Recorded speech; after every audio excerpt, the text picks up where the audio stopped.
Encore une journée bien chargée aujourd'hui où nous partons de notre hôtel pour aller directement au Palais de la Découverte, au pied des Champs-Élysées, où là nous avons deux activités, une sur les sciences naturelles et une sur la chimie. Allez, bonnes expériences!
drôle, visite du musée Grévin où nous pouvons voir l'histoire de France à travers différents tableaux avec des mannequins en cire et aussi flâner, découvrir des personnages célèbres et nous prendre en photo avec ces personnages comme si c'était des vrais.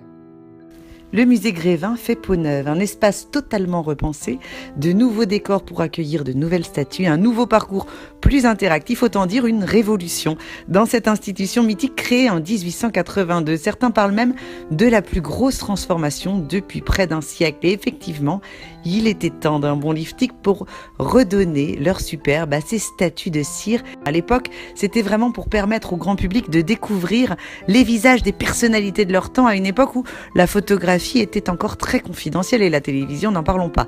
Mais aujourd'hui, on est en plein boom de surinformation, les selfies, le digital. Il fallait vraiment repenser l'ensemble de l'expérience de visite.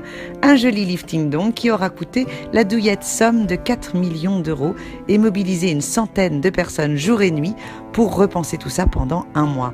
Les 200 statues du musée se sont refait une beauté donc, chevelure flamboyante, relooking pour certaines qui avaient pris un petit coup de vieux, faut le reconnaître. D'autres sont même ressortis des réserves, comme notre Clo-Clo national qui revient sur le devant de la scène, ou encore Brigitte Bardot, bébé, façon mai 68. 3000 mètres carrés de visite, revus en mode 3.0 grâce aux nouvelles technologies, des écrans vidéo, de la musique, des effets spéciaux. Vos selfies seront mis en scène comme jamais, de quoi briller sur les réseaux sociaux. Entre autres, dès votre arrivée sur place, regardez, le ton est donné. Désormais, la star, c'est vous, ici, dans ce tout nouveau hall d'accueil d'un superbe palace parisien art déco. Vous croiserez aussi bien George Clooney que Leonardo DiCaprio, Meryl Streep ou Céline Dion.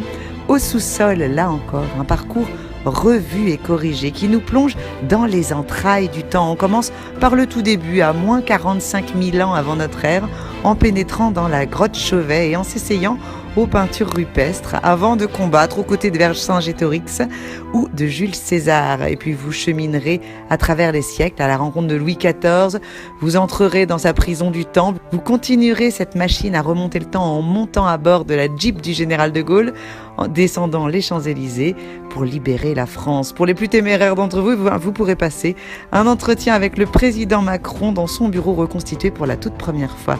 La visite se poursuit par un café typiquement parisien et une évocation de la Garden Party de l'Élysée en présence d'Elisabeth II, Mohamed VI, Donald Trump ou Vladimir Poutine. Voilà, on vous avait prévenu, vous entrerez ici dans les hautes sphères. Côté littérature, les romanciers de renom sont aussi de la fête. Jules Verne qui nous accueille dans son univers merveilleux, Guillaume Apollinaire ou encore Marcel Proust. On croisera Einstein. Les mondes imaginaires sont également mis en scène, du Petit Prince à Frankenstein, en passant par Titeuf ou les lapins crétins. Si vous êtes plutôt branché musique, là encore, vous devriez être comblé. Un studio d'enregistrement permet virtuellement d'entamer une jam session avec Maître Gims aux côtés de Johnny Hallyday, Lady Gaga ou Ray Charles au piano. Vous pourrez aussi faire partie du jury de The Voice en vous installant dans l'un des fauteuils des coachs, terminé par la zone concert et karaoké avec Stromae ou la piste de danse avec Beyoncé. Voilà. Attention néanmoins aux fausses notes. Avis aux plus sportifs. Ici, vous pourrez désormais faire une passe décisive à Kylian Mbappé, jouer avec Lionel Messi ou Cristiano Ronaldo, réviser le haut gaucher avec le judoka Teddy Riner ou faire un haka devant Sébastien Chabal. On continuera avec une interview d'Al Pacino sur un plateau télé, un voyage en navette spatiale avec l'astronaute Thomas Pesquet, un tour de magie avec Eric Antoine et sa Magic Box, une chasse à la noisette avec Scrat dans un autre style, l'immersion dans un tableau de Warhol et bien sûr le traditionnel défilé sur le tapis rouge du Festival de Cannes aux côtés d'Angelina Jolie, Omar Sy ou Ryan Gosling. D'un musée à voir, Grévin serait-il devenu le musée à vivre? On vous laisse juger. Et le soir, nous serions allés sur les bords de Seine faire du bateau-mouche en partant de pied de la Tour Eiffel et en faisant un tour sur les bords de Seine où nous aurions vu tous les bâtiments illuminés de nuit. Hop là, on aurait retrouvé ici le musée d'Orsay, le palais du Louvre, on serait passé devant Notre-Dame de Paris et on aurait fait après le tour et on serait revenu le long de